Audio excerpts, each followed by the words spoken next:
अस्सलाम वालेकुम दोस्तों, मैं हूं शारिफ खान। आज जो वीडियो मैं आपको दिखाने वाला हूं उसको देख करके शायद आपका दिल हिल जाए। जी हां, मैं आज आपको एक ऐसी वीडियो दिखाने वाला हूं, एसडीएम से आज आपको ऐसे मिलवाने वाला हूं जिसने मेरठ के अंदर बतौर एसडीएम की पोस्ट पर होने के बाद 367 मुसलमानों का कत्ल कराया था, 367 घरों को वीरान कर दिया था। ऐसे ही एसडीएम से आज आपको मिलवाने वाला हूं, लेकिन आज उन्होंने कलमा पढ़कर इस्लाम में वो दाखिल हो चुके हैं और तब से लेकर आज तक लगातार रोते हैं, रो रो कर अल्लाह से माफ़ी मांगते हैं अपने गुनाह के लिए। इससे पहले कि मैं ये वीडियो शुरू करूं, आपको एक छोटी सी वीडियो क्लिप दिखाता हूं। सबसे पहले मैं आपको ये दिखाता हूं कि आज के मुसलमान का ईमान कितना कमज़ोर हो चुका है।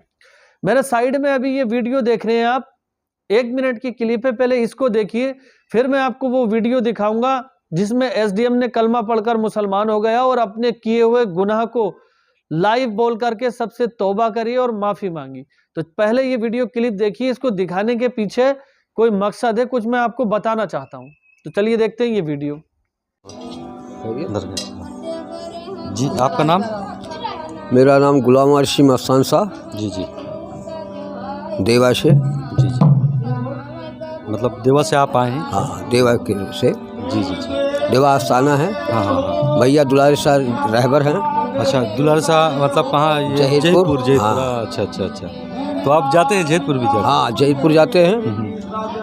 महगांव के रहने वाले हैं। हाँ। दौलत खाना दोनों जन एक साथ निकले थे। अच्छा अच्छा, तो अभी आए हैं आप? अच्छा, तो हम आपसे मतलब गुस्ल का फ़राइज़ पूछना चाहते हैं। गुस्ल का फ़राइज़ पूछना चाहते हैं। गुस्ल का? जी, कितने फ़राइज़ हैं? ये तो कोई ऐसा कुछ नहीं है। इस्लाम का दर्जा ऊंचा है। सरकार आलमपना का कहना है। सिर पे गुस्ल का फ़राइज़ आप बताइए। गुस्ल का फ़राइज़, अरे गुस्ल का फ़राइज़ क्या, ईमान दुरुस्त रखते हैं। ईमान दुरुस्त रखना। वजू का फ़राइज़ पता है? वजू भी करना है। ईमान से बढ़ ईमान है तो वजू भी है। और अगर ईमान नहीं है तो वजू बहुत है तो वजू नहीं है। कलमा आपको आता है? अल्लाह वारिश या वारिश हक वारिश। कलमा पढ़िए। नहीं, अल्लाह वारिश या वारिश तो हक ये वारिश। वीडियो देखा आपने? चलिए बाबा जी इस को। वीडियो के अंदर जो ये मुजाबिर हैं, ये उत्तर प्रदेश के देवा शरीफ से आए हुए हैं अपने किसी एक मुरीद के यहाँ पर। वहीं पर हमारे एक यूट्यूबर भाई ने इनसे पता किया कि आप गुस्ल के फ़राइज़ बता दीजिए, इस्लाम से संबंधित कोई भी चीज़ बता दीजिए। तो इनको इतना भी पता नहीं है कि एक मुसलमान को जो बेसिक यानी कि बुनियादी नॉलेज होती है जिस पर वो खड़ा रहता है, उसके बारे में भी इनको नहीं पता है। ये वीडियो दिखाने का मेरा मकसद क्या था आप लोगों को, ये मैं आपको थोड़ा सा बता देता हूं। उसके बाद एसडीएम साहब की वीडियो देखेंगे जिसमें उन्होंने रो रो कर अल्लाह से दुआ मांगी है और वो इस्लाम कबूल कर रहे हैं। इस वाली वीडियो को दिखाने का मेरा मकसद ये था कि आज जो लोग मूर्ति पूजा के ऊपर, जो गैर मुस्लिमों के ऊपर सवाल खड़ा करते हैं, मैं उन लोगों से ये पूछना चाहता हूं, क्या इस काम में और मूर्ति पूजा में आपको कोई अंतर नजर आता है? इस्लाम धर्म को खोखला करने के लिए ऐसे बहुत सारे लोग जगह जगह पर मज़ारों पर बैठे हुए हैं। ये वो लोग हैं जो उनकी जाहिर ज़िंदगी से कुछ नहीं सीखते, जिनके मज़ार पर वो बैठे हुए हैं, बल्कि अपना बिजनेस और अपनी ज़िंदगी काटने के लिए अल्लाह की ज़ात में दूसरों को शरीक करने का काम करते हैं। इन जैसे लोगों से आपको बच के रहना है। अब चलिए शुरू करते हैं वो वीडियो जिसमें एसडीएम साहब ने कलमा पढ़ा है और अपने पुराने जुर्म को कबूल करके उससे माफी मांगी और लगातार दर्दनाक फसादात हुए हैं यहाँ। इतने ज़माने से ये मुल्क चल रहा है, ख़ासतौर से तक़सीम मुल्क के बाद मुसलसल फसादात और नफरत का माहौल बार बार बनाया जाता है। तो मेरे ख्याल से सबसे दर्दनाक फसाद हुआ है हाशिमपुरा मलियाने का। 84 से लेकर 87 तक मेरठ में मुसलसल कर्फ्यू लगा रहा।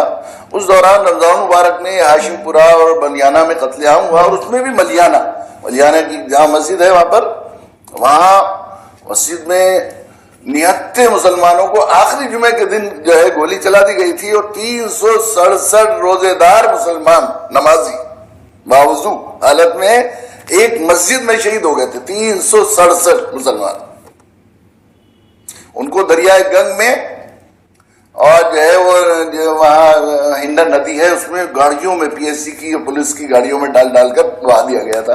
हमारे एक जानने वाले थे मखसूस साहब, एक एसओ थे वो, उनको वहाँ बुलंदशहर की झाल पर लाशें निकालने की जिम्मेदारी दी गई थी। तो कई साल तक पागल हो गए थे वो लाशें देख देख कर, जिस दर्दनाक अंदाज से उनको कत्ल किया गया था, इतनी सारी लाशें निकली थी कि वो पागल हो गए थे। 2-3 साल वो पागल खाने में एडमिट रहना पड़ा उन पर, इतना असर हुआ उसका। जिस शख्स ने गोली चलाई थी चंद्रहास शर्मा का नाम था, एसडीएम थे वो वहां पर।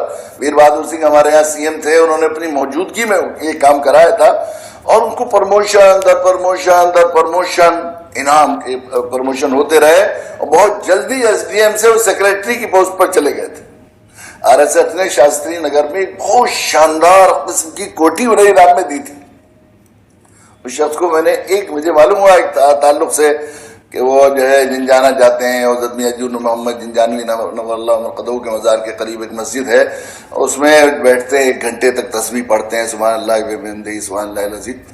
तो मैंने एक छोटा सा एक ख़त और जो है वो सीरत का एक छोटा सा पम्फलेट उनकी खिदमत में भेजा। मेरे पास आज भी वो ख़त का जवाब है मौजूद। उसमें उन्होंने लिखा था कि अपनी खाल की जूतियां बनाकर आपको पहना दूं तो आपके एहसान का बदला अदा नहीं कर सकता कि आपने मुझे उस चीज़ की तरफ बुलाया जिसके लिए 10 साल से मैं भटक रहा हूँ।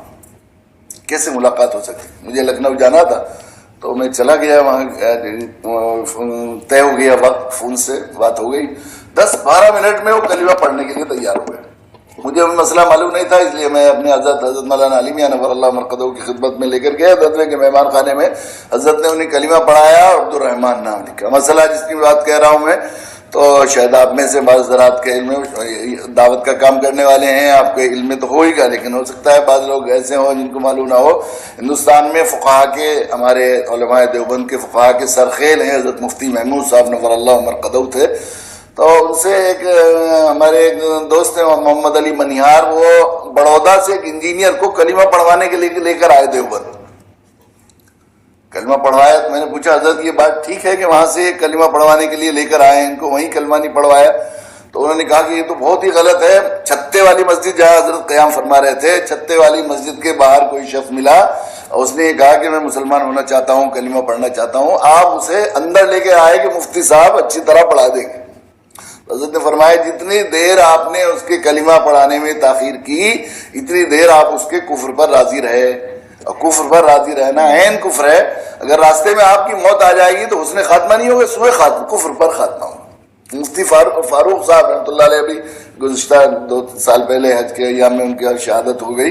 वो खुद एक दफ़ा फरमाया था, हज़रत ने तो एक दफ़ा यहाँ तक भी फरमाया कि कोई कह रहा है खड़े खड़े कलमा पढ़ने के लिए, और आपने कहा बैठ जाओ, तो जितनी देर बैठने में ताख़ीर हुई इतनी देर आप कुफ्र पर रहे। तो मुझे मालूम नहीं था। हज़रत ने कहा कि अच्छा 1.5 साल आपका रिटायरमेंट का रह रहा है तो आप घर वालों पर काम करें, और फिर जो है वो अल्लाह करेगा तो कुछ, फिर आप जब बाद में ऐलान कीजिए। तो उन्होंने ऐलान किया। बाद में अल्लाह का शुक्र, अब ऐसा हाल है, गोमती नगर में वो रहते हैं लखनऊ में, आप देख कर किसी बूढ़े बच्चे को अगर बच्चों की तरह रोता हुआ देखना है तो उनके सामने सिर्फ मेरठ का नाम ले दीजिए, बिलक बिलक कर रोने लगते हैं, फूट फूट कर रोने लगते हैं। मुझे क्या मालूम है कि मेरी माया वही थी जो उन बच्चों के वालिदैन के पास थी, जिन बच्चों को मैंने यतीम कराया, उन औरतों के शौहरों के पास थी जिनको मैंने बेवा कराया। 10 साल मेरे ऐसे गुजरे हैं, ऐसा लगता था कोई चीज़ खो गई है, मुझे किसी चीज़ की तलाश, कोई हक है जो मुझे मिल नहीं रहा। तो उसमें मेरे ड्राइवर ने मुझे बताया था कि साहब असर बहुत बेचैन रहते हैं, आप वहाँ जाइए, मज़ार के करीब मस्जिद है, उसमें बड़ा शांति मिलती है। तो मैंने कहा भाई यहाँ खाली बैठने से क्या फ़ायदा, कुछ जब भी बता दो। तो उन्होंने कहा कि सुभान अल्लाह व बिहम्दिही सुभान अल्लाहिल अज़ीम पढ़ा करें। ड्राइवर ने अपनी सत्ता की बात जो थी बता दी, इच्छा ना जब था तो वो पढ़ता था मैं। तो लखनऊ से भी हर महीने आता था, वरना सोचता था पागल हो जाऊंगा मैं।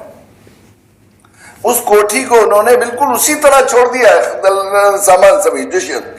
वो बाद में हमने मुफ्तिया के नाम से मशवरा करके क्या किया जाए, तो वो जो सबसे पहले बाबरी मस्जिद पर कुदाल चलाने वाले मास्टर आमिर, उन्होंने, अल्लाह ने उन्हें हिदायत दी वो हमारे हैदराबाद के कामों के जिम्मेदार भी हैं। उन्होंने नियत की थी कि 100 मस्जिदें वागुजार कराएंगे हरियाणा पंजाब की इस गुनाह की तलाफी में। तो उनको पैसों की जरूरत होती है, पैसे देकर किसी तरह वो किया जाता है। तो फिर मशवरे के बाद वो कोठी बिल्कुल फ्री में, कोई इतना बिल्कुल उन्होंने कौड़ियों में बेची है, क्योंकि ऐसी प्रॉपर्टी थी कोई खरीद नहीं सकता था। तो कुछ माफिया के लोगों ने उसे जो है दिल्ली 42 लाख रुपए में खरीदी, और वो बहुत जमाने पहले की बात है, अब से तकरीबन 15 साल पहले 14 मस्जिदें वागुजार हो गई। अब हाल ये बिल्कुल सफेद रीश, ऐसे शेखुल मशाइख माथे पर सजदे का खूबसूरत निशान, हज भी कराए हैं, उम्रा भी कराए, कई दफा आए हैं, बिल्कुल बजकली टोपी ओढ़ते हैं, मुगलई पजामा, आप देखेंगे तो ऐसा लगेंगे कोई शेखुल मशाइख। और जब वो रोते हैं फूट फूट कर, बस उनको बच्चों की तरह बूढ़े को रोते हुए दिखाना हो, तो बस मेरा। तो उम्मीद करता हूं दोस्तों आपको ये वीडियो पसंद आई होगी। अगर ये वीडियो पसंद आई हो तो चैनल को सब्सक्राइब करके बेल आइकन पर ऑल का बटन जरूर सेलेक्ट कर देना। इंशाअल्लाह ताला इसी तरह की एक नई वीडियो लेकर के आऊंगा मैं दोस्तों। एसडीएम साहब ने जब से कलमा पढ़ा है, जब से लेकर के आज तक लगातार अपने किए हुए गुनाह की माफी तलाफी कर रहे हैं। माफ करने वाली जात अल्लाह की है। एक बंदे ने 99 कत्ल कर दिए थे, उसके बाद भी अल्लाह ने उसको माफ कर दिया था। तो आपकी क्या प्रतिक्रिया है कमेंट में जरूर बताना। इंशाअल्लाह फिर मिलूंगा एक नई वीडियो के साथ, तब तक के लिए खुदा हाफिज।